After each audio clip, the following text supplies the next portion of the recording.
Number 7 देखिए, ये भी उसी टाइप का है। 3.3 मीटर ऊंचाई का एक टेंट है। तो चलिए, टेंट है जिस लंब वृत्तीय बेलन का रूप है। तो चलिए उसी तरह एक बेलन पहले बना लीजिए। ठीक है, एक बेलन का रूप है। ठीक, और बेलन के ऊपर क्या है, तो इस तरह से शंकु है। ठीक है, इसमें आगे देखिए कह रहा है कि लंब वृत्तीय शंकु इसके ऊपर आरोपित है। तो चलिए एक शंकु भी बना दिए। चलिए ये शंकु हो गया। अब देखिए सेम क्वेश्चन है, 6 नंबर जैसा ही है। इसका व्यास दिया हुआ है, तो व्यास दिया हुआ है यानी डी दिया हुआ है 12 मीटर। तो त्रिज्या बराबर यानी आर बराबर होता है d/2 यानी 12/2 कट के आ जाएगा 6 मीटर। समझ गया ना, तो 6 मीटर आ जाएगा यहाँ से त्रिज्या। ठीक, और ये कुल ऊंचाई जो है, कुल ऊंचाई कितनी दी हुई है क्वेश्चन में, तो कुल ऊंचाई दी हुई है 3.3 मीटर। और इसमें जो ऊंचाई दिया हुआ है बेलनाकार भाग का वो 2.2 है, यानी यहाँ से यहाँ कितना दिया हुआ है 2.2 मीटर। यानी कि बेलन की ऊंचाई दी हुई है, बेलन की ऊंचाई, बेलन की ऊंचाई क्वेश्चन में कितना दिया हुआ है, तो दिया हुआ है 2.2 मीटर। तो शंकु की ऊंचाई, शंकु की ऊंचाई कितनी हो जाएगी, तो उसी तरह घटा लेंगे इसमें भी ना। तो शंकु की ऊंचाई हो जाएगी 3.3 मीटर माइनस 2.2 मीटर। टोटल 3.3 है, ये 2.2 घटा लेंगे तो पता चल जाएगा 1.1 मीटर।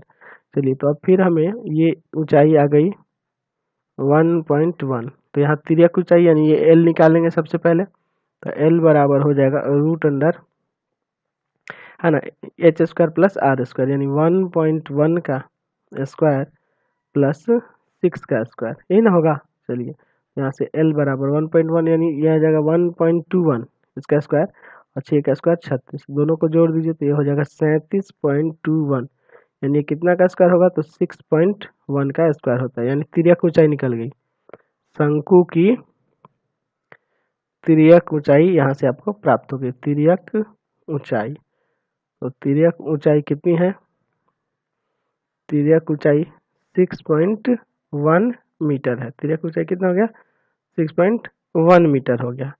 ठीक, अब देखिए आपको निकालना है टेंट में लगे कैनवास का खर्च। तो पहले कैनवास का क्षेत्रफल निकाल लेते हैं, कैनवास का क्षेत्रफल। तो कैनवास का क्षेत्रफल निकालने के लिए उसी तरह बेलन का, बेलन का, बेलन का वक्र पृष्ठीय क्षेत्रफल प्लस शंकु का, शंकु का वक्र पृष्ठीय क्षेत्रफल, ठीक है, दोनों का जोड़ देंगे। तो बेलन का वक्र पृष्ठीय क्षेत्रफल होता है 2πr/h और शंकु का हो जाएगा πr/l। समझ गए। चलिए अब इसमें से कॉमन करेंगे, क्या कॉमन होगा, तो पाई और आर कॉमन कर लीजिए, यहाँ बचेगा 2h और यहाँ बच जाएगा l। पाई का मान आपको 22/7 रख देना है, इसका मान 6 है आर का, और 2 इंटू एच दिया है यहाँ पे 2.2 और एल का मान आपके पास आया है 6.1।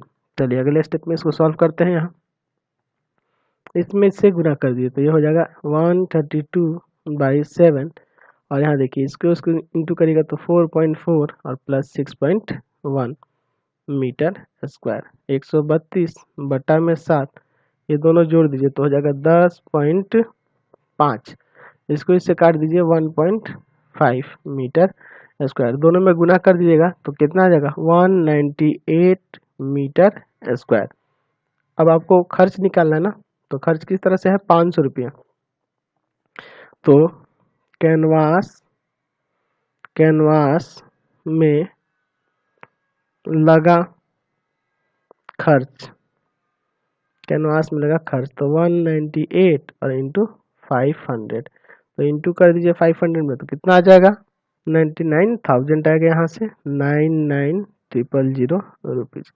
चलिए तो इसी के साथ आप वीडियो को एंड कर देते हैं। चैनल को सब्सक्राइब कर दें, बेल आइकन दबा दें और कमेंट बॉक्स में लिखें कि हमारा वीडियो आपको कैसा लगता है, और इससे रिलेटेड लिंक, किसी भी चैप्टर का आपको लिंक की ज़रूरत हो, किसी भी सब्जेक्ट की लिंक की ज़रूरत हो तो हमारे व्हाट्सअप नंबर 7301778899 पे व्हाट्सअप करके आप अपने चैप्टर का लिंक प्राप्त कर सकते हैं। तो thanks for watching the video.